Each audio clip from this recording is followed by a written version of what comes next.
Arena said that, just to try to get rid of your image, you might need to shave your head just to have a new persona. Yeah, no, guess what? They didn't even need to play Boston. They wanted Florida. We wanted Florida. Guess what? Florida kicked your ass.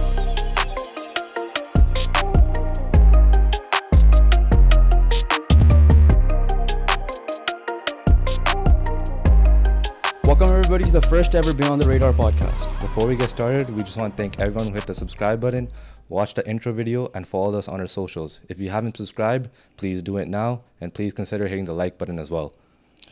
Before we get started, we just want to wish a happy Mother's Day to our mom and all the other moms around the world.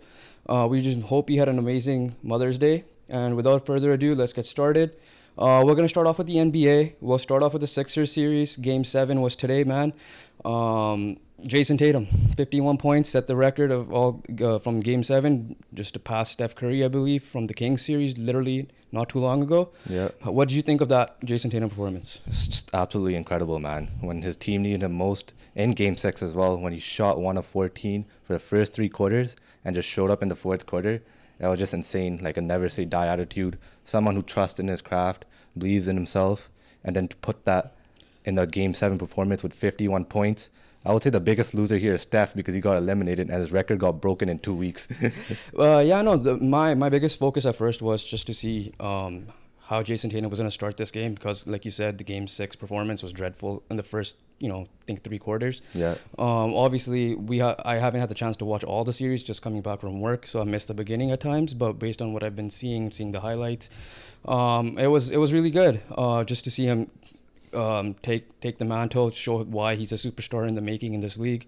But credit to that defense, though. The Celtics defense held Embiid down, Al Horford.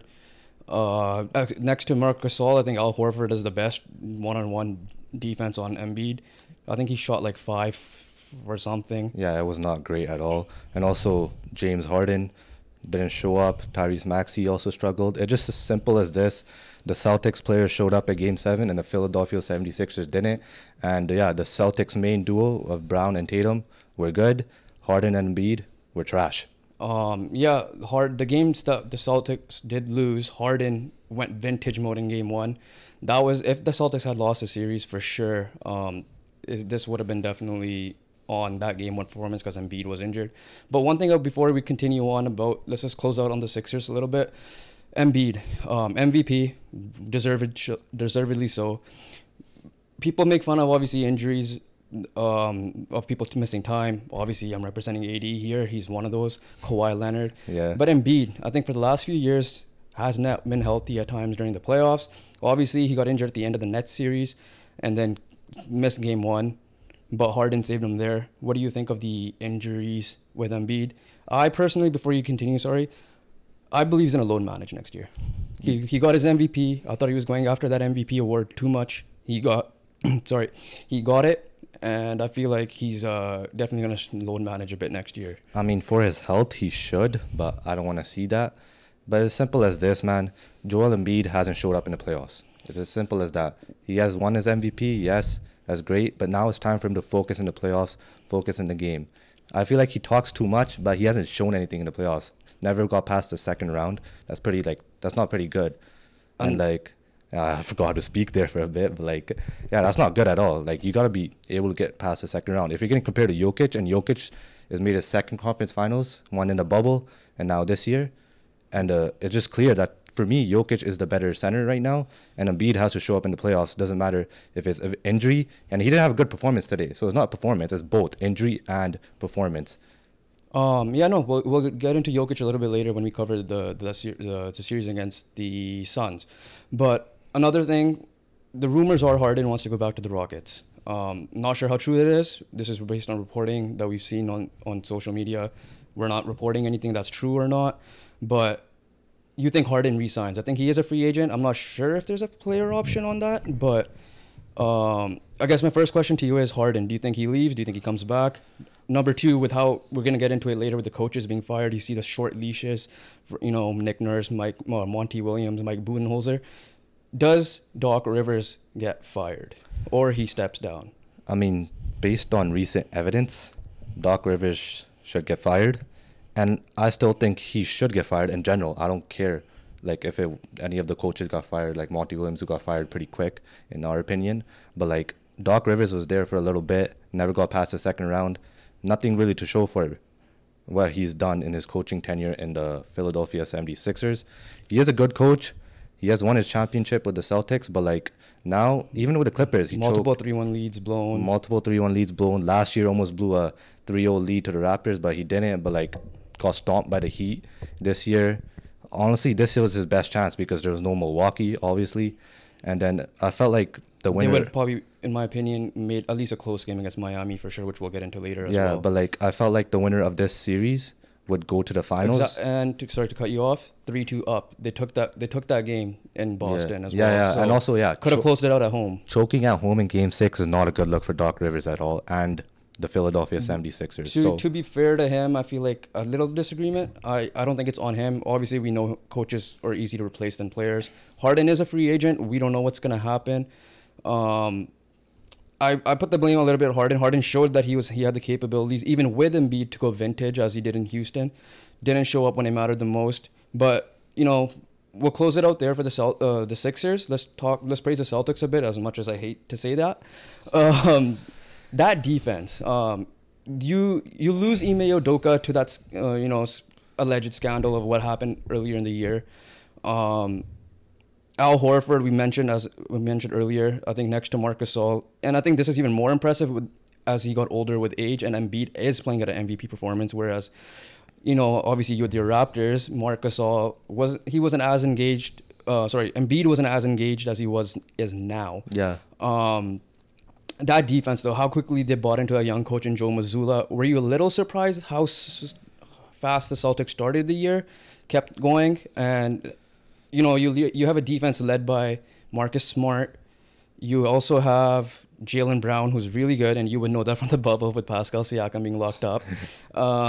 Jason Tatum, I think he's one of the best young guys. We'll get into it. I'll ask you a question later.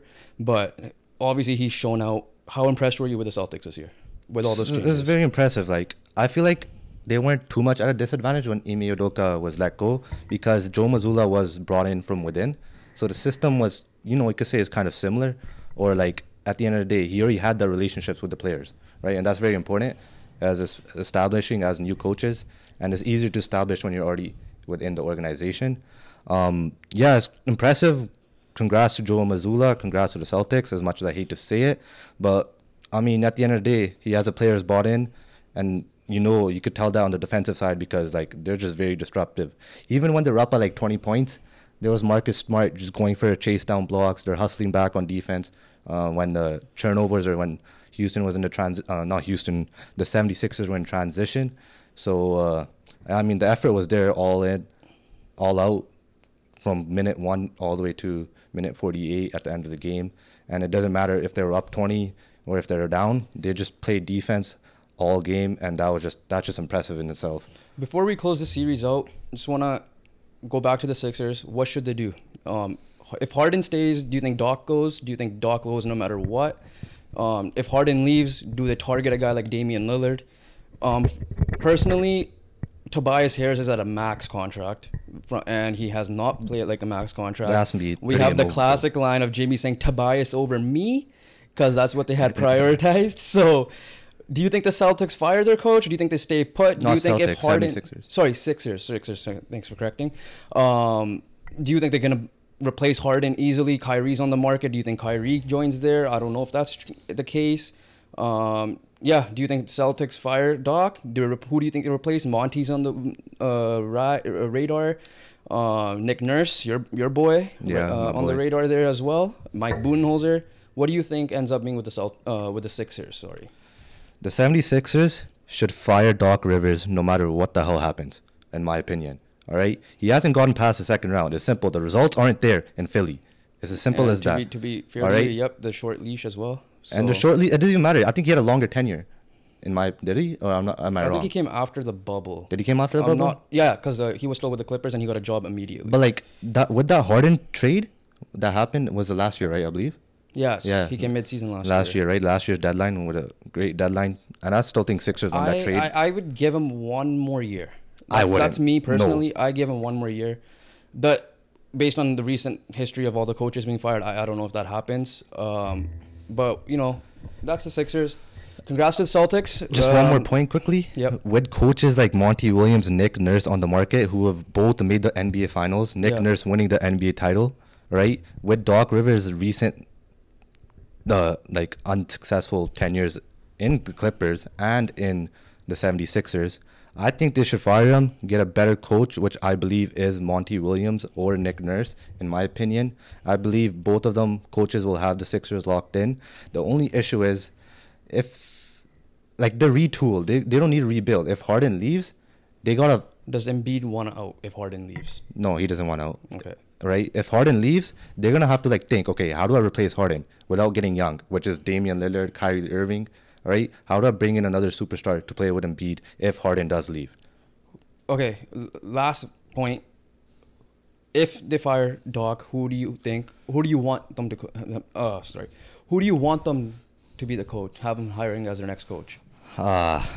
Is it just between Nick Nurse and Monty straight up? For my Raptor bias, I want Monty Williams, so I don't want him to hire Monty Williams.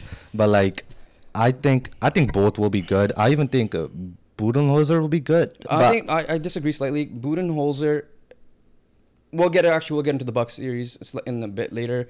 Budenholzer has its own ceiling. I don't think he's more of a regular season guy, in my opinion. Yeah. Nothing wrong with that. He's a guy who would want to propel a team, like a young team, to the playoffs and then see what happens from there. But anything else before we go to the next one? Yeah, to see what the Celtics are playing? I would rank Monty Williams as 1, Nick Nurse as 2, and then anyone after. Okay. Let's move on to the Heat and Knicks. Obviously, Heat ended up winning this game in 6, 4-2. We'll start off with the Knicks. Disappointed. Very, very disappointing. Heat finished 8th seed. Obviously lost the play-in, 7th seed to 8th seed. Jimmy Butler got hurt game 1. Now, I was very surprised they beat the Cavs in 5. I did pick the Cavs. We'll go back to that series later. Yeah, same here. I did pick the Cavs, but I didn't think it was even if the Cavs did lose, I didn't think it was going to be in 5. That was for sure. That too. And I also picked the Cavs pretty easily. I thought the Cavs were just gonna steamroll the Knicks. We'll get back to that in a bit. They had a chance to win the conference finals. Now, whether they were going to beat the Sixers or the Celtics, obviously ultimately the Celtics. No, I didn't think that. They would have been that Portland team that the year that you guys made the finals and won. In 2019. That got swept by Golden State in the conference finals. I thought that was their ceiling this year. Disappointed in Julius Randle. Obviously, I know he was injured. Jalen Brunson had his ups and downs, but credit Miami there. Spoelstra is probably the best coach in the NBA right now. Yeah. Or especially what he's done with this 8 seed. For how long? I was just disappointed in game 1 for sure because Jimmy got hurt. He was literally a decoy in the corner for no reason. You literally just could have left him blank. He's just practicing foul shots like this. Yeah. Yeah, and then even game 2, they won. Right? No Jimmy on the court. How was that game close? When Julius Randle came back. Yeah. Right? And I think they had, Julius Randle performed well in that game, I believe. I'll double check. Or, admirably well. I think Jalen Brunson started off slow like Tatum did. Yeah. Yeah, in game 6, and then he heated up, but I'll quickly check that. Just one point for the Knicks, I would say right now. Other than Jalen Brunson, in my opinion, everyone should be ashamed of themselves. Yeah, RJ, as a fellow Canadian, I'm rooting for you, brother, but you've been so inconsistent. We need that consistency there. Yeah, and then Julius Randle honestly hasn't been a playoff performer. The first Knicks series that were a couple of seasons ago got eliminated by Trae Young, Atlanta Hawks. And then this time, if it wasn't for Jalen Brunson... Yeah, sorry, cut you off. Randle was 8 for 18, but he still dropped 25 and 12. Brunson dropped 30. RJ had a good game, 24 points. So it's kind of, I don't know if it's the defensive end. Sorry, finish your thought before I have some thoughts on Thibs a little bit. Yeah, so then if it wasn't for Jalen Brunson, I don't even think they make the playoffs, in my opinion. Well, Julius Randle, to be fair, he's an all NBA team. He deserves a lot of love, all-star. In the playoffs, yeah. I coached Thibodeau, and we'll get into the coaching firings later with Nick Nurse. I have similar thoughts there. He's the type of guy who just run his top guys to the ground, even if in garbage time minutes, from what I hear. Obviously, I watched the podcast through The Wire a lot. There's a Knicks fan on there named Pierre. Yeah. Pee Wee the Plug. And he's frustrated with that as well, and I agree that you run them to the ground. There's no surprise that Julius Randle did get hurt. There's no surprise that when it matters most, when games got tight, he got tired and started chucking up shots.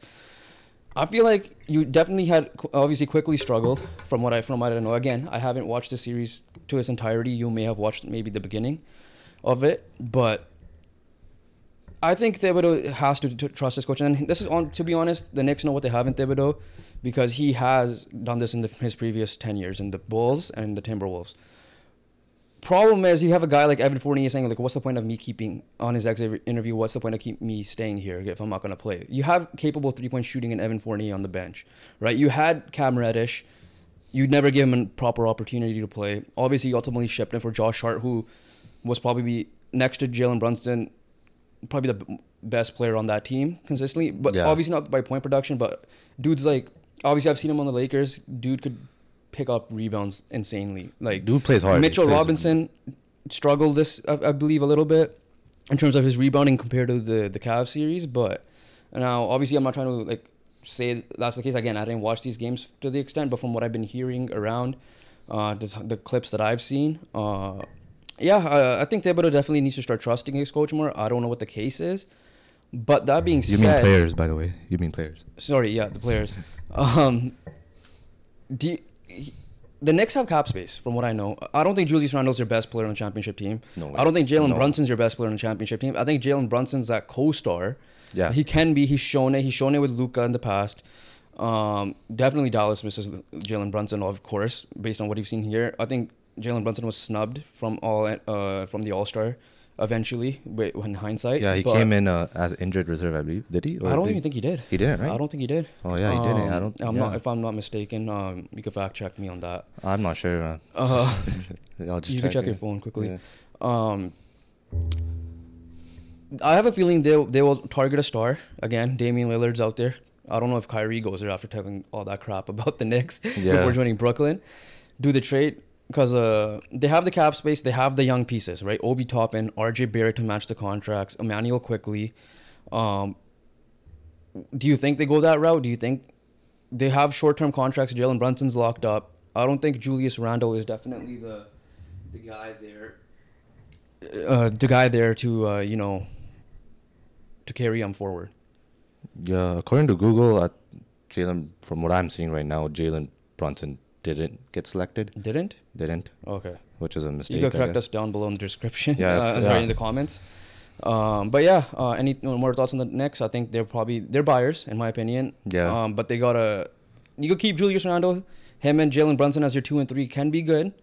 But they had a chance this year to make the conference finals. Obviously, I don't think they would have beat any of the teams in the other series. But yeah, before we move on to the Heat, anything on the Knicks? The biggest disappointment for me was Julius Randle. Yeah, there's nothing else to say except Jalen Brunson, well done. You are a star in this league. And then everyone else, play better if you want to do better and have better results. All right, Heat. This is... Everybody, a lot of clips I've seen, analysts on ESPN or whatever, TSN, even through the wire I've listened to a little bit, were saying they've written off the Heat because they're old. They didn't have the depth like they once did with PJ Tucker, Jay Crowder in the past. Jimmy Butler, though, we get to the Bucks series, when the Heat lost to the Hawks, I'm like, the biggest loser in this is going to be Milwaukee. Even if Giannis was healthy, I'm like, Milwaukee would have probably rolled past the Hawks. Now, to be fair to the Hawks, they did give Celtics a tough time. So, obviously, hindsight being that they may have not been the case. But I was like, the Heat are going to give the Bucks... Heat are going to give the Bucks trouble. I was right. Yeah. And looking back, yes, Giannis was injured. No doubt about it. Game 2, obviously, the Bucks steamrolled them somehow. But one point is that Tyler Hero broke his hand. So he was out for the series as well. True. So that was their secondary scorer. Obviously, the thing with the Heat, obviously, outside of Kawhi Leonard, Jimmy Butler propels his game massively to the playoffs. Massively. I'm not saying the guys like LeBron and them don't. Steph and them don't. But a big jump. Yeah. or Jimmy Butler, the performances he put on in that Bucks series, I get home from work and I'm like, what the hell is this? I'm missing like late NHL games that are getting to the wire because of Jimmy Butler's performance.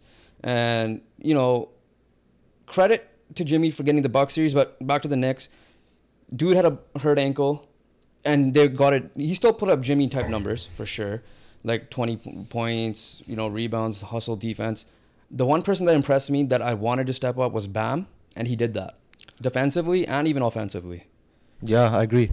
I feel like Bam is at his best when he's aggressive, right? Exactly. He cannot be passive, all right? For Miami Heat to beat the Celtics, Bam has to be aggressive on both ends of the floor. Another player that actually played well, gave him hard minutes off the bench, my boy Kyle Lowry.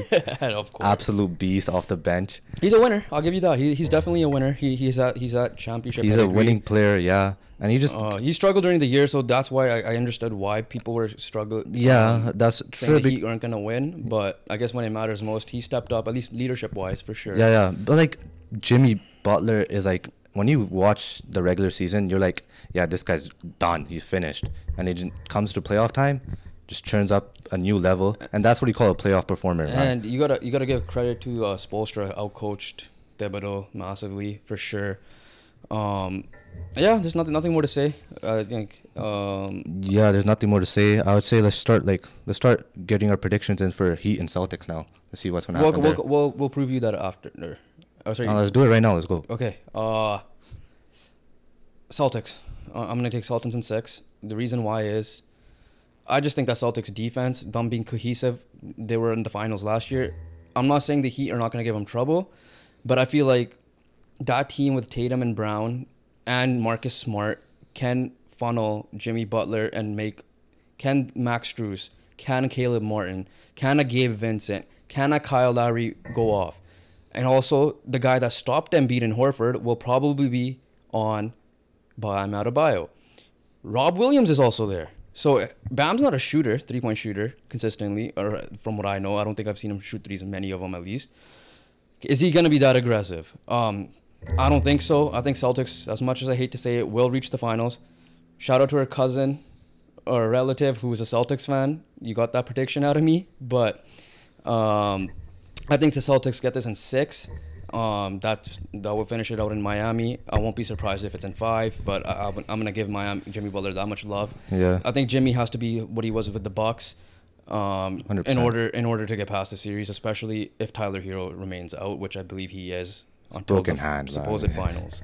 Yeah. So I'm going with Celtics in 6 here. All right. Yeah, that's a good prediction. The thing is this: I hate the Celtics too much that I don't want to pick them. And I will not pick him because I hate him too much. I would say dislike. Huh? Dislike. No, it's a hate, bro. If they're in the Raptors division, Sixers are in the Raptors division. They're both teams. They have hatred, like genuine hatred for them. All right, it's division. All right, you gotta hate them.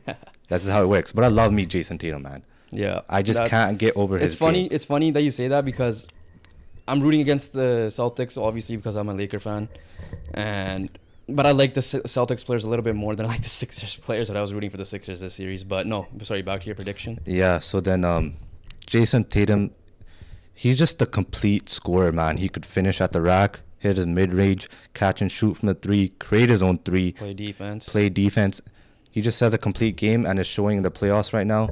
He's just a straight-up superstar, and he can lead his team to the finals in back-to-back years, and I believe he will. But last year, Miami did force Game 7. So that's why I believe this year there's a little bit of a chip on the shoulder on Miami to want revenge. They did lose PJ Tucker, though. Huh? They did lose PJ Tucker. They lost players for sure. They don't have Tyler Hero. But the way that Jimmy Butler's been performing, I think he's going to continue that and force Game 7. And this time, the Celtics will still stay victorious. I hate saying this, but the Celtics will be in the NBA Finals just because they just have more players, honestly, because like Heat have Tyler Hero injured. They lost PJ Tucker, obviously, and then the Celtics obviously added Malcolm Brogdon from last year as well, which is also key. That's why I'm going Celtics in 6, even 5, but I'm going to give Jimmy the respect for 6. Yeah, I'm going Celtics in 7. All right, so now we're going to quickly run over the East first round team. So basically, I'm just going to say a team that got eliminated in the first round from the Eastern Conference, and we're just going to describe their postseason with one statement, one word, whatever you like. All right, let's start off with the Milwaukee Bucks. Like we were talking before in the Heat series, disappointing. Obviously, injuries had played a factor, but I would still say disappointing because I still thought they had enough to win that series because of the blown leads. All right, straight up, one word: disappointment. And if I want to go a little bit more harsh, it's honestly embarrassing. All right. To blow those leads, yep. Yeah. Second team will go with the Brooklyn Nets. Expected. I thought they could have stolen one the way Mikal Bridges is playing. Just a quick shout out for Mikal Bridges. He stepped up as a number one, but I still don't think he's a number one to win the championship, but he can be that number two for sure. All right, just a quick thing for me. Yeah, I agree with you, but I'm going to say they never had a chance. All right? Yeah. It's as simple as that. They never had a chance. All right, next up, the Atlanta Hawks. Surprised me. I thought that was going to be like a 4-0, 4-1. I thought that was the most likely sweep. Trae Young obviously stepped up a little bit with the 2 wins, but yeah, they surprised me. Exceeded my expectations. I agree with you, but I'm just going to say I won't say exceeding expectations because still got eliminated in the first round. Actually, yeah, true. I'm just going to say they met expectations. They did what they could have done. They were the worst team compared. The Celtics are the better team.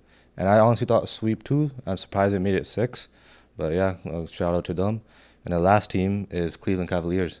Disappointing. Very disappointing. I guess very disappointed in Donovan Mitchell. I thought he would have been that guy from the bubble or even after the bubble where he had big offensive games. Obviously, the rest of the team was their first time, so they gained the experience. So that team will definitely be back. Young team, Mobley, Garland.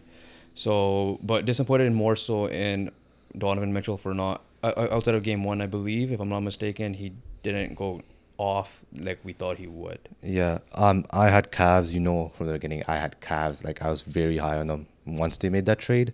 So yeah, I'm gonna say disappointment, but it's not to the Bucks level at all. So this is like a disappointment with just in lowercase letters, I guess, and where the Bucks are just straight up embarrassing. All right, let's go to the West. Let's start off with the. What do you want to start off with? We'll go with the Kings. Kings. Man, great season. Mike Brown, deserved Coach of the Year. I did have him losing in 7. It reminded me of that Raptor year, the first time they finally made the playoffs in 14, I believe it was. That they would lose in 7. They were the better regular season team, but the Warriors' experience would get to them. So definitely exceeded my expectations. Hope they're back next year, which I believe they should, the way D. Fox has been playing. Been high on him since his days in Kentucky. So, yeah, exceeded expectations way above and beyond for sure. Yeah. I expected them to lose in the first round. 7 is obviously a good loss, but the way they lost game 7 wasn't. But yeah, my phrase would be pat yourselves on the back. You have nothing to be disappointed about. Just be back next year. That's what matters. Yeah. If you do this again next year, but you got to be better next year, right? If you're worse next year, then you'll start getting a little bit criticized, and then yeah, things could go downhill from there. But if they could come back next year and potentially even make it to the second round, that's good on them. Good on them. Good on their fans for finally experiencing playoff basketball. Yeah, 16 years had the record. All right, Jets, you're up. Next up, let's go Timberwolves. Expected. Didn't understand that Rudy Gobert trade still to this date. Obviously, they choked. They should have probably beat the Lakers and they would have avoided the Nuggets. But even then, I expected. Nothing too crazy for me. Yeah. Expected. For me I agree. It's expected. It was. I won't say they never had a chance because that's Brooklyn, but they still had a chance. But the issue was that they would have to be perfect for 4 games, and then they were only perfect for 1 because they lost 4-1 eventually. Yeah. But the disappointing factor comes with me is that Karl Anthony Towns had to be the best player in the series, and he was far from that. Yeah. So that's what ruined their chances. We'll definitely talk about more so when the offseason comes with what's going to happen with that front court duo. But let's just move on. Clippers. We'll definitely touch on the injury factors. Maybe not today, in the future pods for sure, for future episodes. But Kawhi was killer game 1 and 2 like always. But again, I know we've had Cousins disagree with not even disagree. Sorry, more so just say trade him and Paul George. Obviously, people wanted to clown Anthony Davis, but the narrative is that Kawhi and PG have played less games ever since they've all joined their respective LA teams. If they were healthy, I think they would have beaten the Suns. but obviously PG out from the beginning. Injuries was the main factor. Kawhi torn meniscus, I believe it was. Yeah, I think so. Which sucks for the guy his stature. I thought but I don't know. We'll definitely talk more so in the offseason about what should the Clippers do with those guys. Is it one more year or not? But yeah, it's just injuries. Yeah, for me, shout out Norman Powell though. Stepped Yeah. up a lot when he was, and Russell Westbrook. Yeah. As much as I criticized him as a Laker, and it was not the right fit, and I still believe it was not the right fit. It was the right fit for him to be as a Clipper. Not a huge fan of his antics and stuff, but he's shown it with the Wizards and the Thunder after KD left that he could still play, and he proved that with the Clippers. So Yeah. big up Russell Westbrook for sure. Yeah, for me, one word to describe this series, especially the Clippers, they absolutely robbed us. Right, we were supposed to have 7 incredible games, especially how Game 1 went. Right, Kawhi and KD. Yeah, Kawhi and KD just going back and forth. PG and Book, yeah. And then of course PG was injured from the beginning, but even without PG, and if they still had Kawhi, we still would have gotten 7 incredible games, and we just got absolutely robbed as fans. And then just shout out to Russell Westbrook, man, that he just turned back the clock. Yeah, and then I think he had a balled out. horrible closeout game, but it is what it is. You weren't gonna get much expected. Yeah, once Kawhi was done, no chance. Okay, let's go to the Grizz. So we have a couple of topics to talk about the Grizz. But We'll get into the Jaws things in a second. Obviously, they lost to the Lakers, but what disappointment? I mean, Jaw went down injured Game 1, injured hand. Still went off in Game 3. Dylan Brooks, first problem. The thing with Dylan Brooks is talk, and the Grizzlies in general have all the talk, don't back it up, and then they say that, oh, they're hated. You wonder why. Simple as that. You wonder why. Dylan Brooks talked, I'm going to poke the bear after Game 2, denied the media for the rest of the series. So, and obviously news came out, which we'll get into it more in the offseason, that he will not be coming back to the Memphis Grizzlies.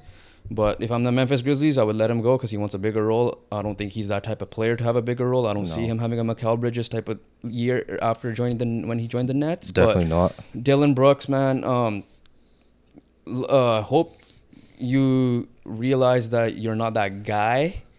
But if you are, prove us wrong. But that's the thing for me. In terms of the series, Dylan Brooks, it was disappointing. I had Lakers in 6, slight bias, but I had my reasoning. But in terms of the Grizzlies, I knew it was still going to be tough competition. Jaren Jackson, shout out, Depoy. He did step up at certain times, but Ja was killer for a few of those games. Desmond Bane did decent, but Dylan Brooks disappointing for sure. Oh yeah, 100%. You know what the Memphis Grizzlies are? They're like, you know how like if you're a pauper banda, right? Like you say something and you're gonna do it. The Memphis Grizzlies were the exact opposite, right? Like Desmond Bane talked his shit about Rui Hachimura in Game 1. Hachimura was still great for the rest of the series. John Morant saying we're fine in the West. Clearly you're not, right? Dylan Brooks, I don't respect anyone. LeBron's too old. It drops a 20-20 the next game, and then we win by 40 in Game 6 to close it out. And then he's like, I don't respect anyone unless they give me 40, and that's what he did, I believe, right? Essentially, if you want to say combined stats, no one dropped 40 points on him, respectively. But I mean, at the end of the day, good defensive player, made all second defensive team. Congrats, but no. At the end of the day, you're shit, man. It's just simple as that. All right, you put yourself in a shitty situation, you put your team in a shitty situation, and then you wouldn't do the media yourself. And you wouldn't do the media yourself, and then look what happened. You packed your bags early. All right, let's move on. John Morant. This morning, news came in again. Already suspended 8 games in the season of having a gun out. And this morning, another Instagram live video came out. Granted, I don't know if this was a pre-recorded live that was just saved. It is a live video, so I'm assuming it was today. Reports are from ESPN, I believe, that it will be a long suspension. Memphis already has suspended him, for those of you guys that have missed it. Ja, I know you have a slight rant, but I'll just quickly say my piece. That 2019 draft class, first off, is getting disappointing because Zion, generational player, injuries. Ja Morant, generational player, potential superstar, decides to be an idiot, essentially, when it comes to that stuff. RJ Barrett, Mr. Inconsistent. DeAndre Hunter, good role player, but not a star. Right? Jared Culver, I think he's out of the league, if I'm not mistaken, or he might be. I haven't heard of him since he got drafted. And the only guy, when I looked at that draft class this morning, was Darius Garland, who started off slow, but has made his name. So shout out Darius Garland for right now being the best player in that class. Assuming the only reason why I'm saying that is we don't know if anybody else will be in the league or a consistent player. No. It's simple as this. Assuming that Zion could Is actually stay on healthy, the floor. yeah. But Ja, again, I'm not gonna speak on behalf of what happened with the black community. What's it like in America? We're not gonna get political, but from what I know, from what I hear, dude, you're in the NBA, right? People live for this moment. Don't be an idiot. That's all I gotta say to you. You're a potential superstar. You showed it in the playoffs for a couple of games that you are the guy. You can be the guy. But you talk all that talk in the season, and then you do stuff like this to cost your team, which you agreed with at your final presser. I don't know if it was your exit interview or the game after Game 6, the presser after Game 6. And you go out and do it again if this is allegedly true. But, I mean, shouldn't it be true? Because, like, he got caught on Instagram Live. True, but... It is true. Yeah. He had a gun on Instagram Live. So, like, it is true what he did. I don't know. We can't assume what he did with the gun, obviously. Yeah. That's a different story. But he had it shown that he's just like showing the gun. Yeah, so like, I mean, it's not a good look, first of all. Kind of reminds me of Secondary 2, that one scene where he took a picture with the gun. But, yeah, anyways. Yeah, so like, this is like a message for Ja from my heart, right? You know, like Jimmy Fallon, you know how he does thank you notes, right? Yeah, that's what I'm going to do for Ja. All right? Dear Ja Morant. What the hell are you thinking, man? Like, what is actually wrong with you? God gave you a second chance. You got suspended 8 games, and all you did was go to therapy, get whatever you need to do, get right, come back, play a game, and you do the same stupid shit again. All right? You're an NBA player. You're the face of the goddamn franchise. All right? People dream of this moment. People work their ass off for this moment, and you're just throwing it away. It's as simple as that, man. Stop being an idiot. Serve your suspension. Get back. Get right. I feel like I saw a Instagram reel like way back about Gilbert Arenas. Yeah, there was a case where he had a gun in the locker room. Yeah. So then he's like, that's what they're comparing. Yeah, he's like, Ja's got to get right, and this image, like at that time, was like Ja's not gonna get rid of this image. It's gonna take like 3 to 5 years just to get rid of the image. But now you did this. It's your whole career now, man. Yeah. Okay. So as simple as that. Like, I think in the video, Gilbert Arenas said that just like, just to try to get rid of your image, you might need to shave your head just to like have a new persona. Yeah, no, I haven't seen that video. Yeah, so I'll take your word for it for sure. Yeah, it was so, like, Ja, you're an idiot. All right, I guess moving on, transition from that series to my Lakers. Lakers beat the Warriors in 6. This was a scary series for me, even when we were up 3-1. I thought this was a 50-50 series. I obviously was biased and said Lakers in 7, not 6, 7. I thought it was a 7-gamer for sure. And I was confident because of the trades we made and how I think we were the best defensive team, if I'm not mistaken, since the trade deadline. I think we had the best record since the trade deadline. That was the reason why I had the confidence. If this was the pre-deadline Lakers, we wouldn't even have been in the spot, the Memphis Grizzlies, if we had Matt miraculously. No, you weren't make the play-ins. Yeah, so even if we did make the play-ins, we would have been out of the play-in. Anthony Davis, obviously, I know he had 2 bad games. There's always talks about him. I'm wearing his shirt right now just to rep. Best defensive player in the league. My opinion, slight bias, sure. I think it's him or Giannis. The dude can 26 blocks in the first round. And even when he was on the perimeter, he stopped Steph Curry in that one play late in the game, in Game 4.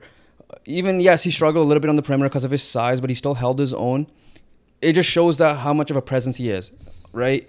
And yeah, obviously he had stinkers. Don't get me wrong. Offensively, the inconsistency offensively hurts, but I believe he should not be traded. Like how people were saying at the beginning of the year because of the injuries. Obviously, it's tough because injuries. We don't know. I understand the nickname Street Clothes. I understand the nickname Data Davis, but you cannot. With the guy with that defensive talent, Ian, you've seen the offensive firepower, the 30-20 game, for example, carrying the team in Game 1 against the Warriors, the way he went out balling. I can't risk trading that, because if he were to be traded for that KD package or whatever Kawhi package, for like when he got traded to the Raptors, or I don't think the Lakers would be in this spot. Yes, we could get a guy like Kyrie or whatever. Then we have to see how we fill the shoes of Anthony Davis, which is going to be very, very tough. So I'm proud of Anthony Davis in that sense, but please be more consistent offensively. Another shout out, Darvin Ham. Proved me wrong.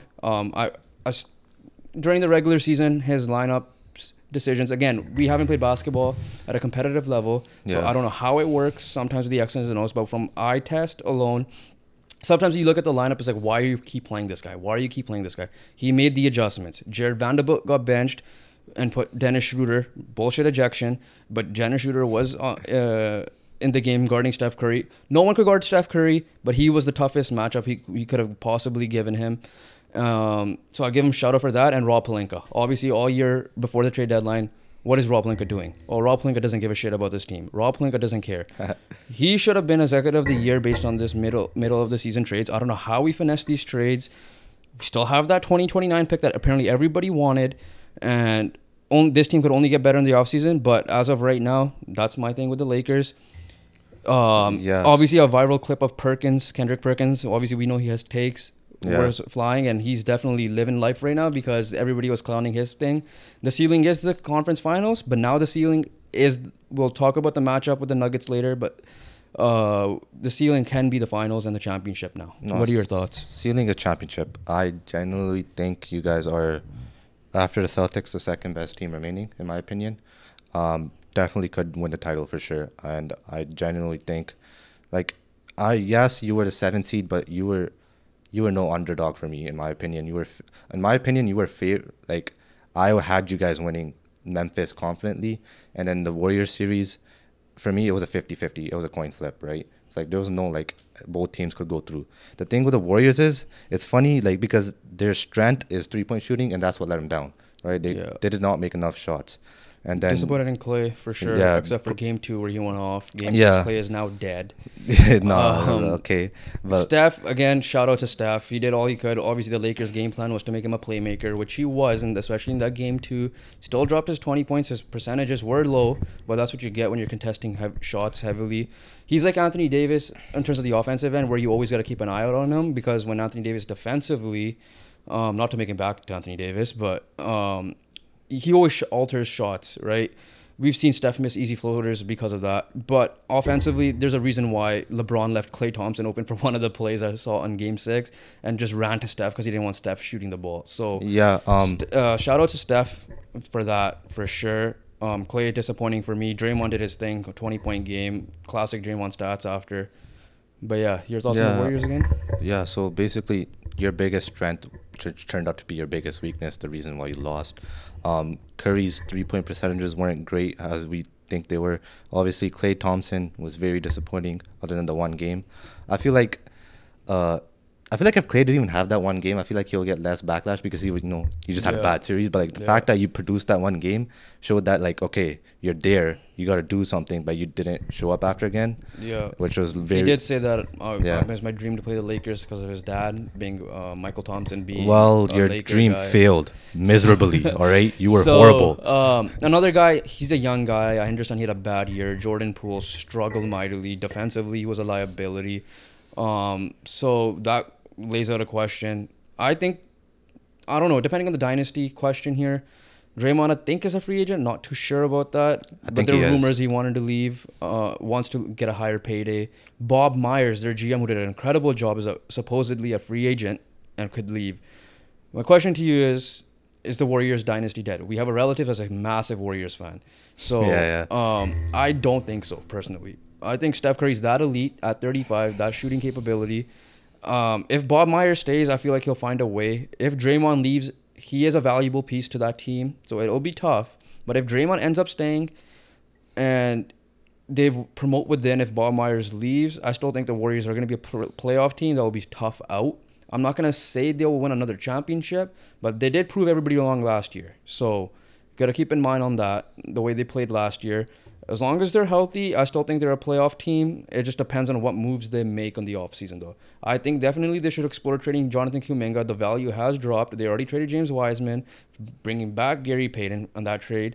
Should they trade Jordan Poole, find a way, but that contract's going to be tough at $30 million a year, I believe, starting next year. So Yeah, it's a lot of question marks, but if the right moves are made and Steph, Clay, and Draymond, and hopefully Clay steps up from his injuries, was a big thing last year, but I still think they're a tough team to beat for sure when you have number 30 on that team. I'll just say this much. If Draymond's not back, they're not winning a playoff round next year. It's funny because they are not winning a playoff round next year. There is a player in my mind that you're going to laugh that could fit that team perfectly, but he doesn't want to play basketball. So what's the point? Ben Simmons does exactly what Draymond does, except shoot the ball on will. But there's no point. I'm not even going to bring it up. I'm not going to get Warriors fans at me. We don't want no Ben Simmons, but the fit is there. The defense, playmaking, everything is there. But, well, I don't think that's the case. No one's going to trade for that contract. Draymond's a better shooter. Draymond will actually be aggressive on I'm not disagreeing with that. I'm just saying that's the type of player they would need. Yeah, I know, but it's as simple as this. If Draymond's not there, it's not even about the player. It's a because he knows the system. It's a plays. And he's been there. Yeah. He knows his players. He knows when to set the picks. Those screens that Curry and Clay are running around, sets a screen at perfect time, gets them that split second open. Curry and Clay could release with their quick release, get the three off, right? Draymond is, he's good. He's old. I think they will make the playoffs, but I don't think they're winning a round if it's just Steph and Clay. I mean, it just depends if one, Clay does return to Clay forms, even somewhat, not even all the way. Just the shooting. And then two, Andrew Wiggins, if he's gonna have to play. He was out for half the year. He's gonna have to play such a issue, so. Yeah, I know, but he's gonna have to play a much bigger role than he was in the championship year. But yeah, no, for me, I think just to close it out here, I think they should small buy. I guess it all depends on what happens with Bob Myers as well. It depends on all that happens with Draymond Green, and we'll see how they replace it. All right. Moving on to the Nuggets and Suns. Yeah, the Nuggets and Suns series. Nothing too big for me. Obviously, the two guys that were supposed to carry for the Suns carried, especially Booker, even as a playmaker. CP3, another injury. Age is getting to him. DeAndre Ayton got benched for Jock Landale half the time. We saw that viral clip of Game 1. So if they didn't have a third option, they were going to be out. They did get 2 games, so I was a little surprised, but not really because they were the home games. D-Book just had to play at next level, and he didn't do that in Game 6, obviously, and neither did Kevin Durant. So for the Suns side of things, obviously Monty got fired. I don't think he deserved to be fired, but we'll talk about the coaches firing slightly later, but it was just at the end of the day, the injuries played a factor. DeAndre Ayton I think he needs to be in a different setting. And D-Book and KD did their thing. They just got to build around them somehow. Okay, for me, DeAndre Ayton, I disagree with you. It doesn't matter what setting you're in. If you're not showing the effort, you're not playing. And no matter what you are. Right? That's what I'm saying. He needs to be as simple as that. No, it's not even that. I don't care what setting he's in. Right? He's not even making the freaking starting lineup for a China basketball league because he's not showing the effort, all right? As simple as that. No Shanghai Sharks wouldn't want him, all right? I feel like the Shanghai Sharks would at least want Dylan Brooks because he shows the passion. I don't see the passion in Ayton, all right? Yeah, no, that's fine. That's what I'm saying. It's a different setting, just see if he will show that passion. No. It failed with Ben Simmons. Let's see if DeAndre Ayton fails that. No, it's because fine. of what happened last year with the contract issue as well. Bro, okay, as simple as this, bro. You're going to stay a Sun. You're already locked in, all right? Just start playing basketball, all right? And start playing your ass off. As simple as that, bro. I don't want to see you freaking standing out of bounds while Nikola Jokic is rebounding, getting 3-4 offensive rebounds. All right. Simple as this, bro. The Suns were this. If Kevin Durant and Devin Booker didn't drop a combined points of a minimum of 70, so at least 35 each, they're not winning a game. And they did that. And still couldn't win some. They did that. Landry Shaman had a great game to help them. Yeah. So they needed a third or fourth scoring. Yeah. But they did that in a couple games and they lost. But games 3 and 4, they were just extra. Devin Booker especially was extra. I just feel like they just ran out of juice. Game 5, they weren't great. Yeah. Game 6, that was just pathetic. The one thing is their new owner, Matt Ishbia. He reminds me of Jerry Jones down slightly. Already fired Monty Williams. Made the Kevin Durant trade. I don't know who their next coach is going to be. There are rumors that they're questioning Ty Lue availability as a Clipper right now. So Matt Ishbia has come in. Obviously I heard he's a former Michigan State player. He's obviously James Jones is still running the show, but I guess not anymore if Ishbia is the one who said to make that KD trade and go get Monty fired. So we'll see what happens with that. I think, yeah, the Suns will be back. They'll be contenders next year. I won't be surprised. Depends on how they replace, if Chris Paul gets bought out or traded, or if DeAndre Ayton gets traded. So we'll see. Yeah. On the flip side, Nuggets. First of all, or you want to finish something with Suns? I doubt DeAndre Ayton I doubt he gets traded. Chris Paul could get replaced, but like for Suns, if I'm the Suns, rumors are Kyrie. They were going after Kyrie. Yeah, and KD but at trade deadline. Yeah, I know. But if I'm the Suns, I'll just start worrying about adding depth because you got rid of like everything with the you got two Kevin studs. Durant. You got two studs. At the Yeah, end of the day. you got rid of everything with the Kevin Durant trade. So like I'll just start adding in some role players that could just give you a boost off the bench. All right, moving on to the Nuggets. Jokic is just an absolute beast. Best center for you? Best center in the league. He's physical on and off the court. Matt Ishbia knows that. The Suns owner. That was a nice flop, though. Huh? That was a nice flop. Yeah, the owner's flopping for the Suns. Jokic did a nice little push, but like, it was nothing though. Like. Yeah, Jokic again insane. Jamal played his role well as a second. He had second option, but played a bad game too. Where there's a reason why you have Jokic. Aaron Gordon, great addition, playing his defense well, and he's hitting his shots at times. KCP, I know him as obviously through the Lakers, was hitting his threes in that bubble run. Of course, he's doing that now. Another guy, your boy Bruce Brown, that you were high on. You love that pickup by Denver. Oh yeah, 100%. I love that pickup. So. Yeah, Denver, Michael Malone is definitely up there in Coach of the Year rankings every year as well for obvious reasons.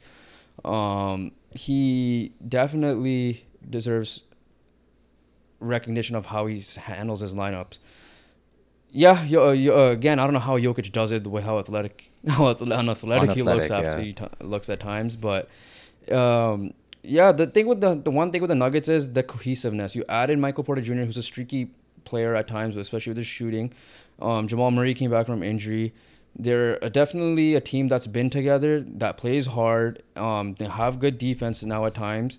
So yeah, I'm not surprised. I was a little surprised. I had Suns going to the finals, but obviously that's not the case. So the Nuggets shut me up on that. But so yeah, I mean, kudos to the Nuggets. You move on to play the Lakers, but anything to add for the Nuggets outside of Jokic being amazing? It just Jokic, you're a beast. Jamal, you did your role. MPJ struggled, but he also made some big shots in the fourth quarter of the both series in my. Jeff Green had a few good plays. I believe, and then the additions of KCP and like Bruce Brown were perfect because they give you the spacing, energy. KCP gives you the spacing. Bruce Brown could obviously knock down a three, but the defense as well because last year, few years, I feel like they lacked a little bit of a proper bench and also defense. Because they had no Jamal. Yeah, well. I know, but like, and still, like the role players weren't like they weren't great in my opinion. Especially the roles of KCP as being a 3-and-D guy, which is such a good fit. And then Bruce Brown's just energy and defense is just obviously helps out. So basically now we're just going to preview the Western Conference Finals, the Lakers versus the Nuggets. I'll let you take the reins on this because it's your team. Obviously, I'm going Lakers in 6. Yes, people are going to call me biased. That's fine, but I do have proper reasoning. It's just the way, the momentum we've been carrying on since that trade deadline, not just the playoffs, not just the play-in game. I genuinely feel that we are the worst matchup the Nuggets could have had because AD will be the one guarding Jokic, and as long as he's healthy and he's been showing that he's committed on the defensive end, he will slow down Jokic quite a bit. We've seen it in the bubble, and I get Aaron Gordon is now on that team. It wasn't the bubble team. He was not on that one. So yeah, that's one of the main reasons. Now, for me, the X factors are going to be who's going to be that guy outside of AD and LeBron. Well, obviously we had different guys in D'Lo, in Austin Reeves. Sometimes it was Rui Hachimura. We had fourth quarter Lonnie. So that's the big X factor for me. But in terms of the Lakers in 6, I genuinely believe that is a big possibility. I was more scared of the Warriors than I am with the Nuggets. But yeah, not saying I'm not scared of the Nuggets at all. I still think it's going to be very, very tough. I hope it's close. As an NBA fan, still close games, but I think we pull it out in 6. Yeah, so at the end of the day, LeBron James, Anthony Davis are just absolute studs. For me, the X factor is not even a player; it's just Anthony Davis's health, right? So like, as long as he's on the floor, you guys always have a chance of winning. But I don't know. I really like this Denver team. I just feel like they're, as a team wise, you know, they've been together from the beginning of the season. No, I agree with that for sure. I feel like they're just, the pieces just fit well for me. Like, I just really like how the signings they made, like we mentioned before, they just all fit well together. So I'm gonna predict the Nuggets in 7. Yeah, fair. No, I think the ultimate decision making outside of the players will be how Darvin Ham does his adjustments. I know Michael Malone will, so it's that coaching matchup is gonna be fun to watch. Darvin showed that he'll bench some guys. He benched Malik Beasley completely. Jared Vanderbilt was benched or taken out of the starting lineup. Obviously, I think he has to go back with Jared Vanderbilt with the big size. So yeah, we'll see. Yeah. So the next thing quickly we want to do before we go into our quickfire topics, the NBA draft lottery is coming up this Thursday, I believe, if I'm not mistaken. I'll quickly double check.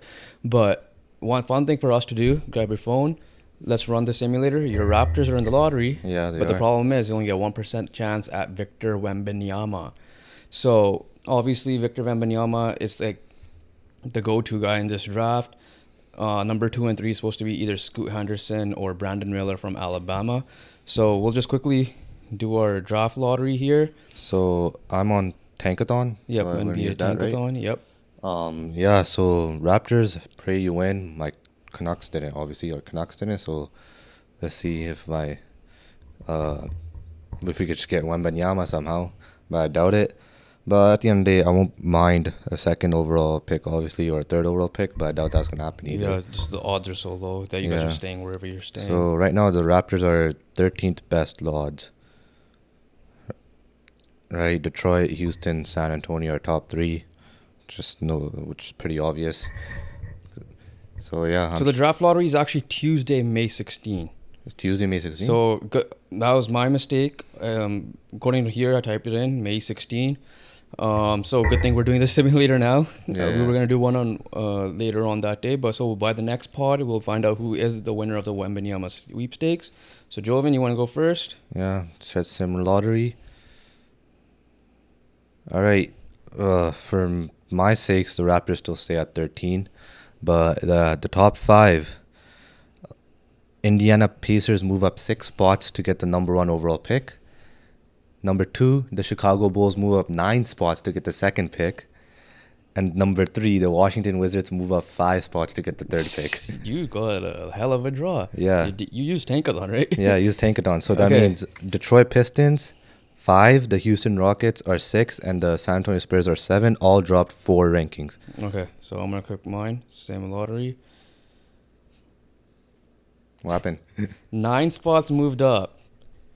Victor Wembanyama and Luka Doncic, according to this Tankathon right here. Yeah. Brandon Miller is going to the Detroit Pistons, dropping 1 spot, and Scoot Henderson, according to this draft lottery mock draft, is going to the San Antonio Spurs, staying there. And again, your Raptors stay 13 and getting a guy named Jordan Hawkins from UConn, who had I think a great. No, I like Jordan Hawkins. He's UConn won the title, and he was one of the main reasons. Okay, so yeah, that's the draft lottery.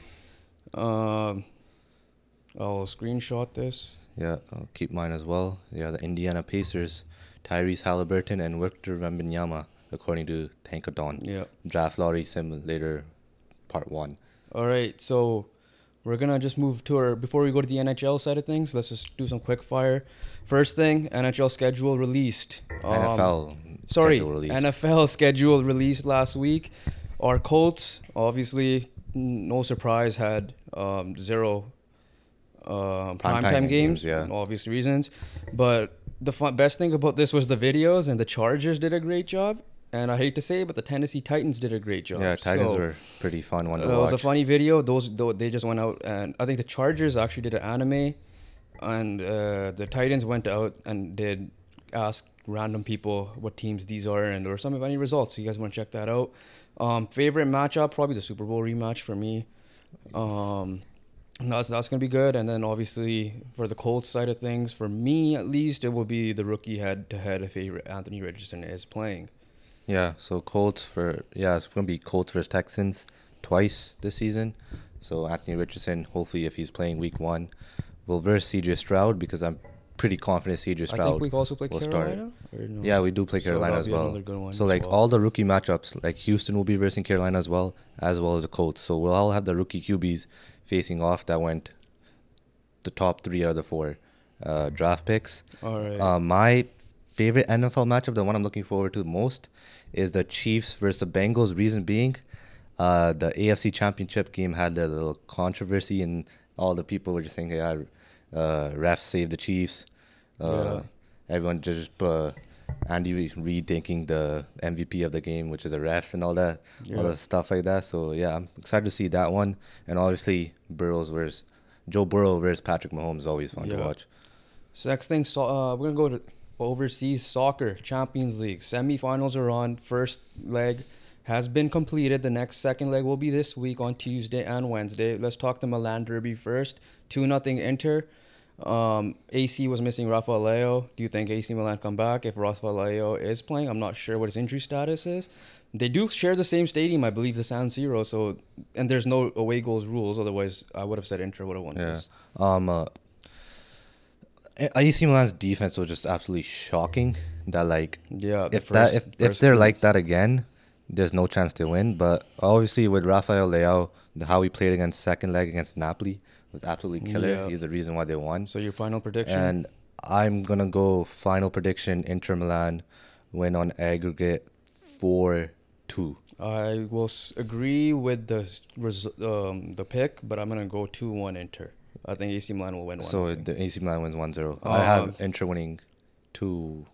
Wait, what was it? I had 4-2, right? So 2-0. You'll say 2-2. So it'll be 2-2 second game. Second, this is the big one. Real Madrid ties 1-1 at the Bernabeu. Yeah. Against Manchester City.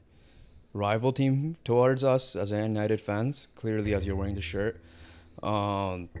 We have cousins that are Liverpool fans. We have cousins that are Arsenal fans. So obviously there's direct rivals there as well. Madrid cannot be forgotten of what they did last year. Now, I don't know how many of those were return legs that were home. This time they're going to the Etihad. I'm gonna say City pulled this out with a 1-0 win. Yeah, last year when they played City, the second leg was in the Bernabeu. And then, yeah, City had in the bag last year until they didn't, because Rodrigo scored 2 goals within a minute to tie it and send it to extra time. But this time, I feel like Erling Haaland. It's just simple. That's all I'm going to say. He got shut down by Rudiger. Yeah, so we'll see what happens now. And I'm just like, that addition is just so perfect for them, is that like, even if he doesn't play well, it's because just so much attention is on him that people like De Bruyne, who scored last game, could just pull out the magic that he did with an incredible finish. So I agree with you. I think City pulled it off, but I think it's going to be a 2-1 victory. Okay. So that will be a 3-2 aggregate win for City. So, all right. Next thing up, EPL top 4 race. Arsenal obviously blew it to Brighton today. Pretty much City has it in the bag. You agree? Yeah, City has bag. Champions. Arsenal, either if City clinch if they win one more, or Arsenal loses one more. But like at the end of the day, City has in the bag. Top 4 race. It's between Liverpool, Man United, Newcastle, and Brighton. Yeah. Obviously, we just hope Man United don't bottle this. So we're gonna stick with them being in the top 4. Do you think Liverpool gets in it? Do you think Newcastle falls? Do you think it just stays Newcastle 3-4 with United and Liverpool just miss out? I'm not sure about 3-4, but I still believe that we already know City, Arsenal 1-2. And do you think, Brighton will just miss out ultimately? I think Brighton's missing out. Okay. They still got City to play as well. I think Liverpool will miss out. I think it's going to stay the same top 4. I'm not sure if like Newcastle could choke one more game for Man United go to third place. We can't choke either. But we can't choke either as Man United. But I believe we only need 2 more wins to clinch top 4 out of our 3 games remaining, because we have a game in hand. And then Newcastle, is also in the same situation because we're tied in points. But yeah, some big news happened. Obviously, a disappointing team in Chelsea. We'll get into the offseason a little bit more. Mauricio Pochettino, it looks like he has agreed. So we won't get too much into it today, but that news came out. Other champs, Napoli, congratulations. You obviously, I was hoping you guys would pull it out in the Champions League, but you guys won the league in Serie A. Barcelona actually today, at the time of this recording, have won the league as well. Yeah. There's a close race right now between Bayern Munich and Borussia Dortmund. Yeah. So that's it for the soccer for right now. MLB surprises. Well, MLB season going on. Baseball fans, I know there's not many that we know that love baseball as much as we do. But do you have any quick surprises there? Tampa Rays. How good they were. Yeah, they're really good. I'm surprised the Blue Jays swept the Atlanta Braves this weekend. Yeah. For me, I don't know how much Pittsburgh have dropped recently. Orioles, I think, are also up there for me. Let's see, just double check. You could talk if you have. Yeah, we're Blue Jays fans, so we really like how the team is playing right now. They swept Atlanta Braves. Atlanta is like one of the best teams in the MLB. Baltimore is really playing well. Baltimore's ahead of the Jays by 2. So and then like there were like surprising teams, like teams that are supposed to be like pretty bad, like Arizona, Pittsburgh, Chicago. Pittsburgh have dropped off now. Are actually playing well. Pittsburgh, they've been on a bad losing streak. Arizona have dropped to second as well. So yeah. I mean, I guess the biggest surprise for me is how bad the Yankees are doing after the Aaron Judge signing, and how good the Baltimore Orioles have been doing. Obviously, the Tampa Rays record speaks for itself. Yeah. But last thing, also we're big fight fans. Boxing. Yeah. Before we get into the classic, I know we don't want to talk too much influencer boxing, but KSI elbow, before we get into that, there's a big fight this weekend, Haney Lomachenko. We'll talk more about it next pod because it is on Saturday, I believe, if I'm not mistaken. Yeah. But there are rumors, and this is the fight we wanted to watch the most, that I know your thoughts already, but we could disclose it. Terrence Bud Crawford, Errol Spence Jr. It's the biggest fight I think there is in boxing right now. They're talking. I don't know. I think the big impact of them talking directly now is what happened with Tank versus Ryan Garcia. So you want this fight to happen, right? Yeah, 100%. You think it gets done quickly, or are you so like just until they're in the ring? Yeah, that's when I will believe it. Like there was rumors before that like they had agreed, and then things just fell apart. But like them talking directly gives me a little bit more hope. But at the end of the day, I really want to see this fight, so I'm not gonna get my hopes up anything until I see them both walking out. Okay, yeah, and the last thing, the KSI Joe Fournier. The reason why we'll just talk about this, Joe Fournier is a 9-0 professional boxer. Depends on how you guys believe. There was actually 2 controversies that happened. I didn't watch this Rolly Romero fight. I just saw clips on it on social media that he was losing a fight and then the ref did a quick stoppage. So it was a bad weekend for boxing controversies. But KSI, obviously we're KSI guys. We're fans of KSI. I'm not going to sit here and say that I'm a huge fan, that I don't care if he had won or lost in a full way. That was a forearm. That was an elbow. Yeah. And at least the angles we've seen it. So for those of you guys that haven't seen it, KSI won by knockout against 9-0 Joe Fournier. But when the replay showed, it was a forearm to the face. Supposedly, that's what it looked like. Personally, I think it should be a no contest. I don't think it was on purpose. I think it was completely accidental. And in the moment, he was celebrating, believing he thought it was his right hook, if I'm not mistaken. But I think everybody knows. You have to be a hater of him to say he wasn't winning that fight. He was dominating that fight. Obviously, anything could have happened in the later rounds. But it's a no contest. If they want to rematch it, run it, sure. But I think he was gonna win that fight regardless. It just sucks that was how it will go down. That's how it ended. Yeah. And right now the rumors are Tommy Fury. So if he somehow beats Tommy Fury, which I don't think he will, then that Jake Paul thing definitely looks bad. But I think KSI now has the potential to be Jake Paul, based on what we have seen slightly so far. He's been pretty jacked. He's been pretty good recently in his last couple of fights. Yes, it was forearm, obviously, but like let's be real, he was winning and he was gonna win, no matter if it was knockout or decision. But rules are rules at the end of the day. Yeah, so rules are rules, but at the end of the day, I don't think a rematch should happen. Joe is protesting it. Yeah, he's protesting, but like we'll see how it goes. But I'll just see the Fury fight, versus KSI. Sure. We'll see when that happens. And the last quick fire topic before we transition to the NHL is actually NHL related. The draft lottery happened last week. Our boy from Vancouver, who was projected the number 1 overall pick, the biggest star since McDavid, also named Connor, but Connor Bedard is going to most likely to the Chicago Blackhawks. For me, this was the second worst scenario. It would have been the worst. It's rigged. This is rigged. I don't believe it is, but this is rigged. It sucks that with all the controversies Chicago had with the whole Kyle Beach scandal, and then they just lost Patrick Kane, but then get another superstar put in the making. Hopefully, he's a superstar. That they get him, but I think this was the second worst scenario for me, only because if Anaheim had won the lottery, they already had Mason McTavish, they had Trevor Zegras, Troy Terry, they got, who was the D guy? Jamie Drysdale, and you add Connor Bedard to that. That being said, they still had got probably Adam Fantilli, who's projected number 2.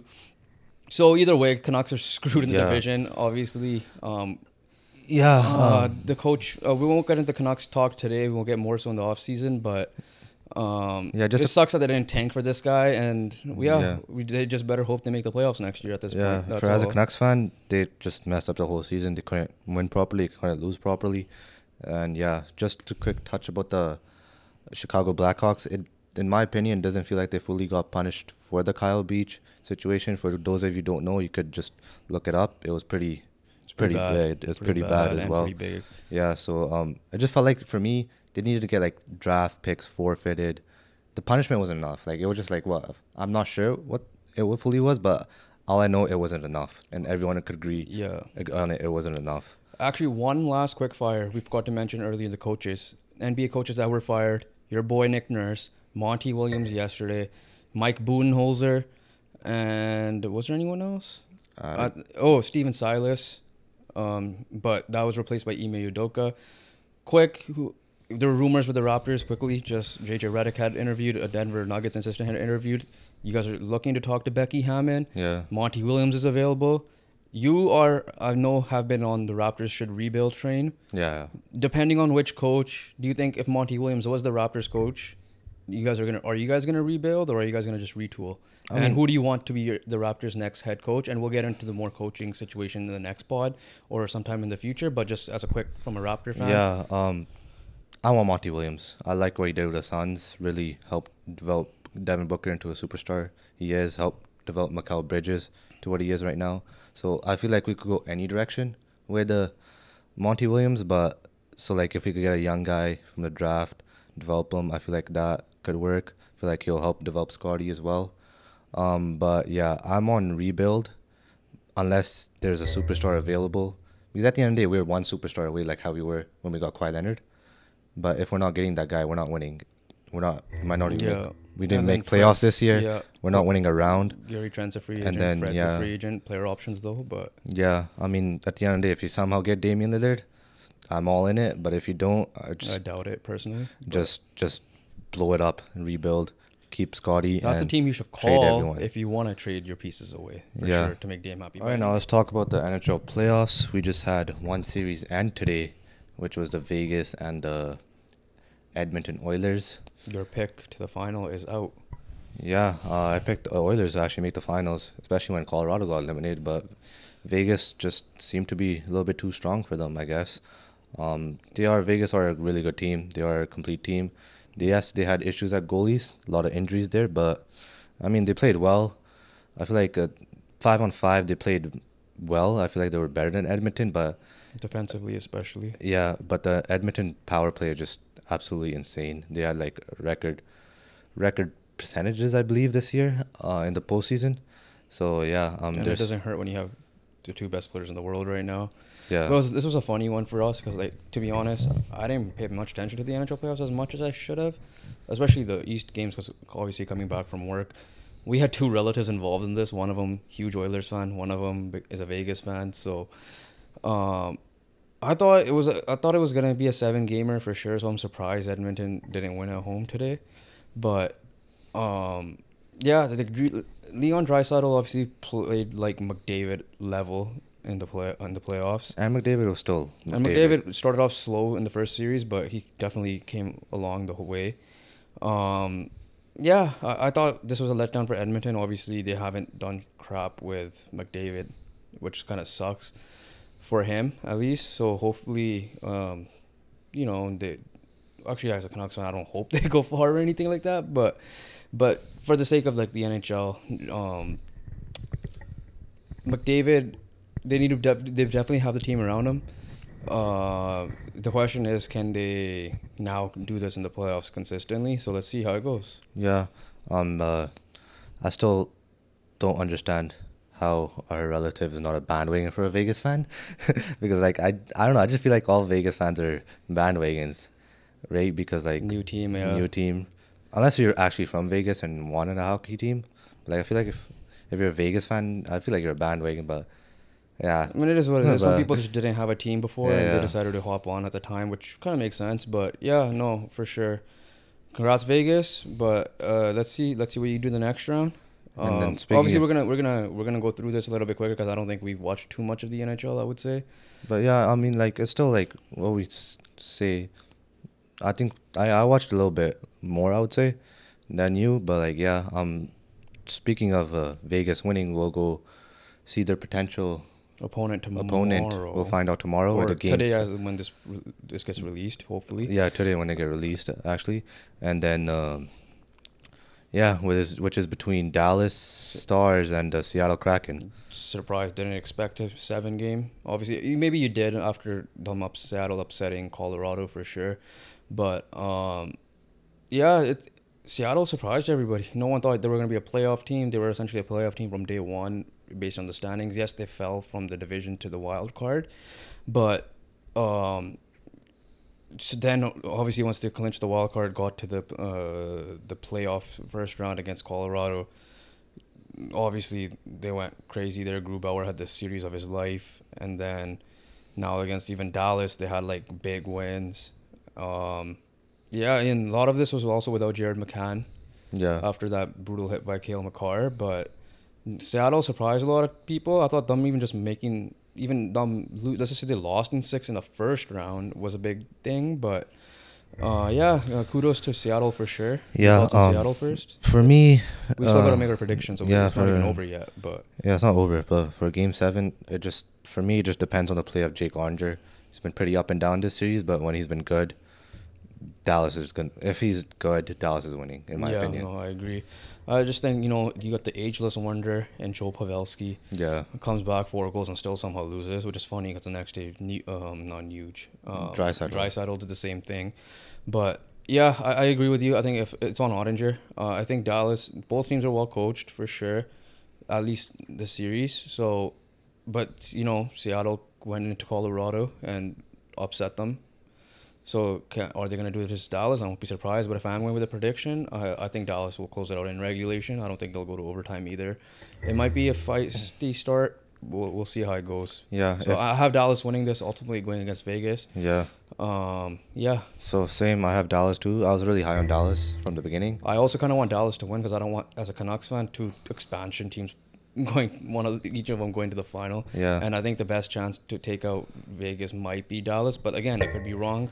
Seattle potentially could upset 2 Yeah, you never teams. know. So like basically, I'm going with Dallas. Game 7, I think Jake Onger will play a good game, and I think Dallas will win. I was pretty high on Dallas from the beginning. So, All right, yeah. well, there's no point going over that because we don't know what the true result is. So we'll cover the Western Conference Final matchup next time. But we'll head over to the East. Want to start off with Toronto, or do you want to start off with Jersey? I love laughing at Toronto. So Toronto it is. Congratulations, Toronto. You got out of the first round.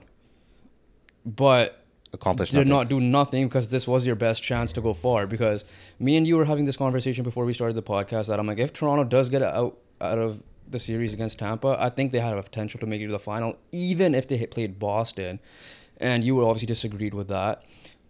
Guess what? They didn't even need to play Boston. They wanted Florida. We wanted Florida. Guess what? Florida kicked your ass. So, to be honest, like, it's not very, very disappointing from the big four. Actually, William Nylander was decent, but like Mitch Marner, disappointing again in the playoffs, I believe, from what I've seen. Austin Matthews didn't go into that killer mode like he was last year. Like he was in the last series, especially too with Tampa when those crucial comeback wins. I thought their goaltending would have been the biggest issue, but for me, it wasn't.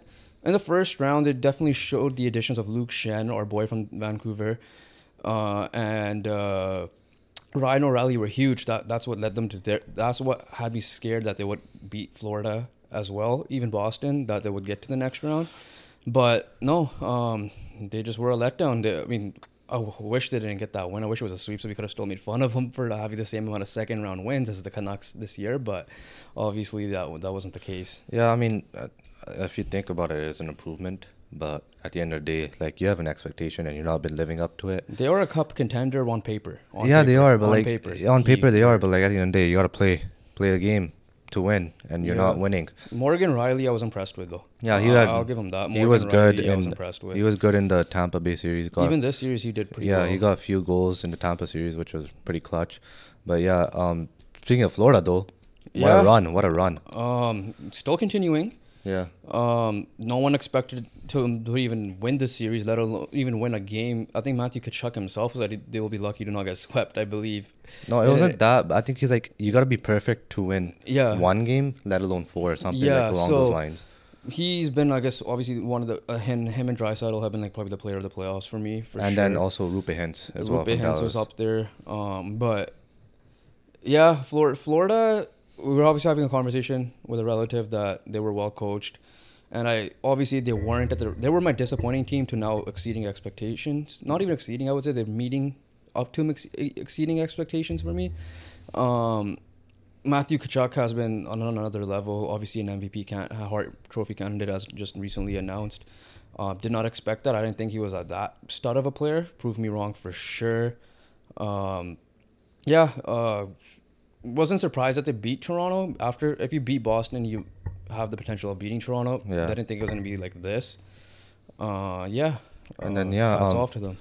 For me, like, it was like they lacked goaltending for me, and like, yes, they signed Bobrovsky to that big deal. Yeah, he's playing to but that. like, he's it's finally the classic playing. Bobrovsky. It's that wave, and he's at the top again. Yeah, Bobrovsky's like turned back the clock. Reminds he's me at of his that prime. Washington Capital series when Grubauer started, but then like Holtby came in and finished and it then off. Holtby like was And great. that's the team I'm rooting for. I hope Florida pulls it out all the way. Yeah, same. Personally, but yeah, no, there's not much to say for me except they exceeded what they were supposed to as the season went on. Paul Maurice did a great job actually in the playoffs. But yeah, and all right, moving on to the next round. No, not next round. We'll go back to Toronto. What should we do? What should Toronto do? That's the big thing. Everybody thought if they had lost. Sorry? Toronto should fire freaking their coach. Yeah, I think Dubas is a free agent, and he's gonna probably get picked up by like someone like Pittsburgh who have an opening. But yeah, I think, like I said, coaches are easily expendable in these professional leagues. We've seen it in the NBA. I think Sheldon Keefe is gonna get fired. Do they trade one of the big four? And if so, is it probably gonna be William Nylander? Because I don't see John Tavares getting traded because of his age and contract. At the end of the day, Matthews is your superstar player, and I don't know about Mitch Marner. I don't know. I mean, they're a type of team that might keep it together because they actually won a series. Only change I think I could see happen is maybe Keefe getting fired. I think the change, I don't know if the player gets traded. Obviously, they won a series, like you said, but the problem was they weren't playing Boston. People would have been like, oh, yeah, they're being the best. They're going against the best regular season team of all time. But we're playing Florida, so I don't know. But, yeah, I agree with you. I think Keefe's gone. I think Dubas could be gone, might not renew. In terms of the players, I think the most expendable one is William Nylander, but he's funny thing is he's probably has been the best and most consistent out of them. Yeah. But yeah. I mean, let's probably stop talking about Toronto because the sports networks already talk about him too much. Yeah, true. So let's go on to Carolina and New Jersey. And one comment I'm gonna say right now is dud. But like, apart from one game, which was Game 5, every game was a blowout. And I don't think there's much to say about this series. Is that like Carolina are just the better team? Rob Brind'Amour is not talked about enough, in my opinion, as one of the elite coaches in this league. We talk about John Cooper, Jared Bednar a lot. Obviously, Rod has done an exceptional job. They have injuries. Max Pacioretty. They have injured Andrei Svechnikov. I don't know if Teravainen's back or not. I don't know, but he got injured at the end of the day. He got injured, and they got through. I had Islanders actually winning that series because of the injuries. Yeah, I did not. I assumed they would have played the Rangers, so I'm not surprised too much with this. But hey, give credit where it's due. It's going to be a tough out next round when they play. When we talk about shortly about the preview of the Eastern Conference playoffs. But Carolina, is that just that team that's just like a boring team that does well? Like, But they have nothing appealing for me to watch them. And obviously, again, I haven't watched much hockey throughout the year, let alone Carolina hockey to be exact. But yeah, they get a lot of production from the D-man. Like Brent Burns turned back the clock a little bit. Jacob Slavin's obviously a beast. Shane Gott, Spitzfair, they got added on. And he is a good offensive defenseman. But like they get really good production, like points-wise, from their defensemen, which is like obviously killer. And then obviously if you have like forwards like Aho. And there's this, I think it was Martinuk, who was really killer in the Devil series. Yeah. And then, so let's just preview. New Jersey quickly. Oh, yeah. We'll talk Devils first. Young team, great experience, obviously. Luke Hughes had to come in and play. Obviously, their goaltending let them down a lot. Akira Schmidt carried them in the first round. And, I think they'll be back next year. They definitely made a run. I didn't think they were going to beat the Rangers, but I wasn't surprised they did. So, kudos to Jersey. Hopefully you guys come back in next year because you guys definitely have the potential with all the guns. They should come back next year. I mean, there's nothing for just fix your goaltending, I guess. Yeah, try to fix your goaltending unless if Akira Schmidt could develop into that guy. At the end of the day, you're young. You'll be back. Nothing to say bad about you. Yeah. Just we'll wait till next year if you screw up or do good again. Yeah. And then let's go. So preview. Carolina versus Florida. For me, this is a very tough one for me because I don't know which way to go. Florida has the high power offense. Carolina has the well-coached defense. For me, there's two players on Florida that have to play well. Obviously, one being Sergei Bobrovsky. For me, their X factor on the forward side is Carter Verhaeghe. He's been pretty solid throughout the playoffs. He's been very involved. And of course, Kachuk has to do Kachuk things. And then, I'm expecting Kachuk to do Kachuk things at the end of the day. But honestly, if I see Bobrovsky playing like this, I think Florida takes it in 6. Wow. I mean, Carolina's goaltending has been questionable a little bit. They have good goalies. It was Antti Ranta, it was Freddie Anderson, so it depends. I want to see Florida win. I really, really do. Even with these injuries, I'm going to give Carolina the edge in 6, personally. I can't. I'm not going to go against Rod Brindamore. I think he's done an exceptional job coaching this team. And again, I have not played ice hockey, so I don't know the X's and O's as crazy as it is. I'm just going strictly based through the eye test of what I've seen throughout these playoffs and what I've been listening to like the experts say. I'm gonna go with Carolina here in 6. I mean that's pretty much it. I mean that's pretty fair. It's fair. Like X factors again will be like you said. I agree with you with the Florida side of things, and then the goaltending in Carolina for me. I think Freddie Anderson could have a big series too, but I just feel like Bobrovsky will outplay whoever it goes in that. Because for me, the question for their goalies is because I'm not questioning that their like ability. I'm questioning that like they're always like switching, which I don't understand. So like first series was Ranta, second series was Anderson. So I'm not confident who's their goalie, who's their number one, and I'm not even sure. Like I don't know if that's gonna affect the players or not. At the end of the day, you have 2 goalies, right? I'm pretty sure one wants to play, and one wants to be the guy. And in my opinion, it is Freddie Anderson, and I think he will play in the conference conference finals, and All right, we'll quickly wrap up by going over the first round matchups just quickly because we need to talk about 2 teams for sure. Let's start off in the East. We might as well stay. Let's go Rangers. They fired Gerard Gallant. I agree with that now. I think they're disappointed with the additions. I understand adding players like Tarasenko and Kane can take time, but you guys were up 2-0 away. You guys were away in Jersey, and you were up 2-0. So I think that was definitely disappointing. They would then lose 3 in a row, and then ended up getting. I don't know if they got shut out, but they got. Was there a shutout in Game 7? I'm not too sure, but I believe it was 4-0 in Game 7. Yeah, they lost in Game 7. So I'm disappointed in the Rangers. They were my pick to the final. Same, yeah, they were. So. The rumors are Joel Quenneville. I don't know if he'll get cleared with the whole, like I said, the Kyle Beach situation. So if he gets cleared, at the end of the day, whatever, I'm not going to go into this is nothing to do with the whole what's right, wrong side of things. If it's strictly hockey coaching, Quenneville has proven it that he's a great coach. He was doing it with Florida before he got fired. He obviously has won 3 cups, so he knows what he's doing. I don't know who will be, if he is going to be allowed. So that's my take on the Rangers. I think they should. Kane's a free agent, so we'll see what happens. But Yeah. Well, at the end of the day, we'll see what happens. But like at the end of the day, if I were to keep it short, it just I was pretty disappointed in the Rangers. And then yeah, that's all I have to say. So let's just move on to the Tampa Bay Lightning. the funny thing with this series was they were better this year than they were last year. Yeah, I agree. So disappointing. Vasilev. I mean, I guess playing 3 years in the finals finally takes a toll.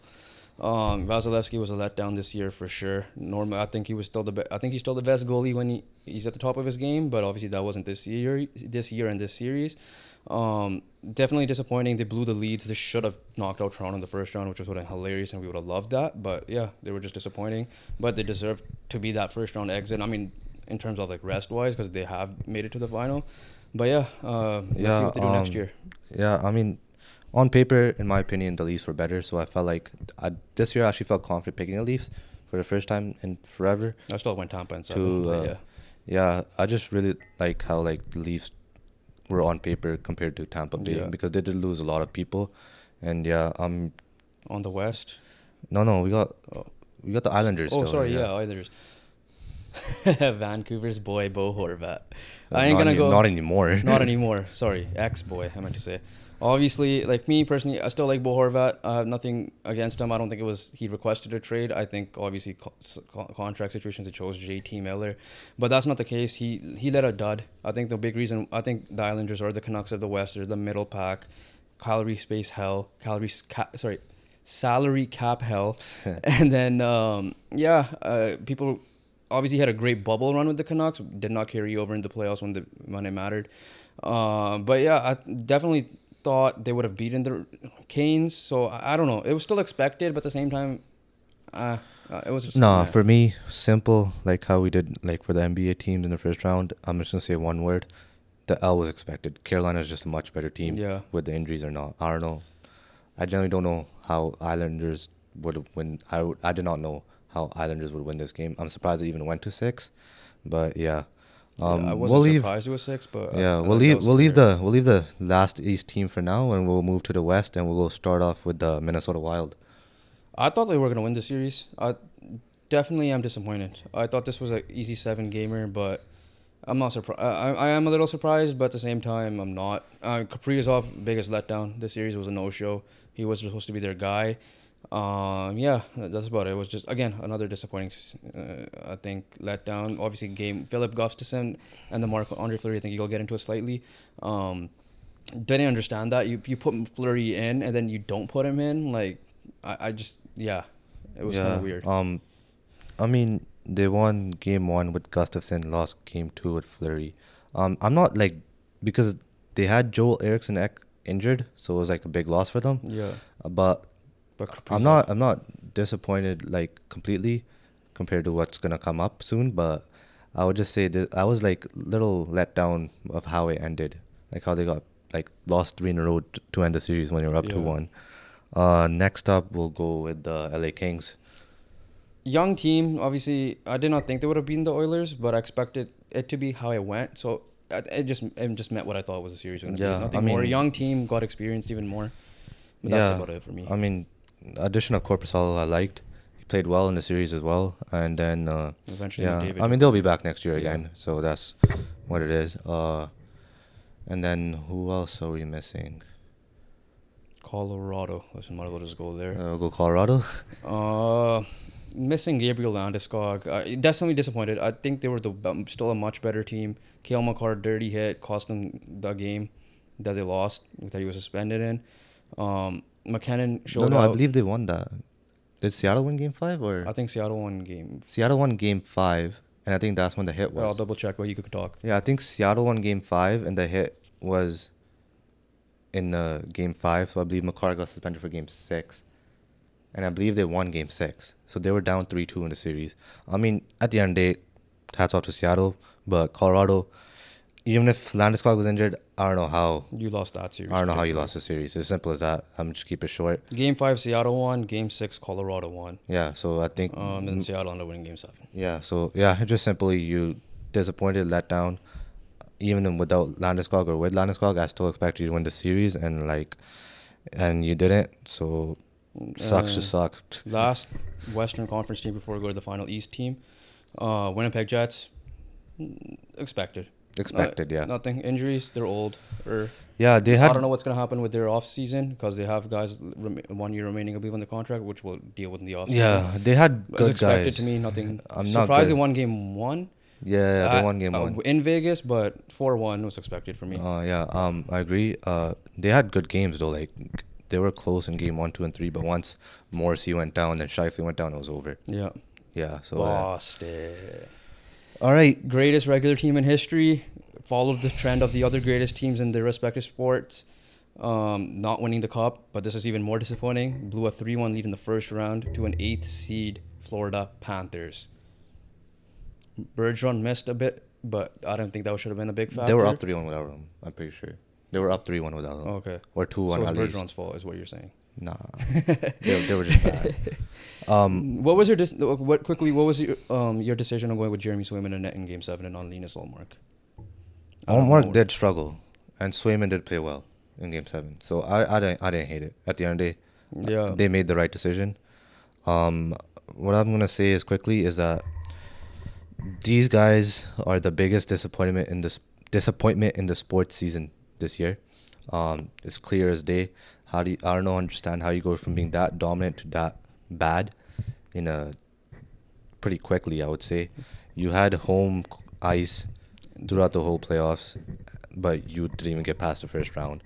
You were up 3-1, lost to the Florida Panthers, whose star player said himself that it's gonna be hard to beat you guys, and probably like didn't show enough belief to beat you guys because he's saying guys hard to be perfect to beat you guys, and I guess you let him be perfect for 4 games. Yeah. Somehow. Yeah, I mean, I don't know how. I guess the rookie head coach as well. I don't know if he coached in the NHL before. I could be wrong. Maybe the spotlight's probably got to him, but there's no excuse. I'm not using that as an excuse. I'm pretty sure he was there last year, but I'm not sure. As an assistant, I believe, but I'm not sure if he was the head. Yeah, like, we're probably wrong about this, but I agree with you. I think this was definitely the biggest disappointment. But anything else before we close it out? No, nothing. So yeah, this marks the end of our first ever pod. Did well, first pod done. Yeah. And I'll let you tell them what the viewers watching should be doing. Yeah, so that's pretty much it. Please like, comment, and subscribe. Follow our socials. Comment anything that you disagree with us, you agree with us, anything we've missed, anything we've got wrong. We're open for the criticism. And we'll catch you guys in the next one. Peace.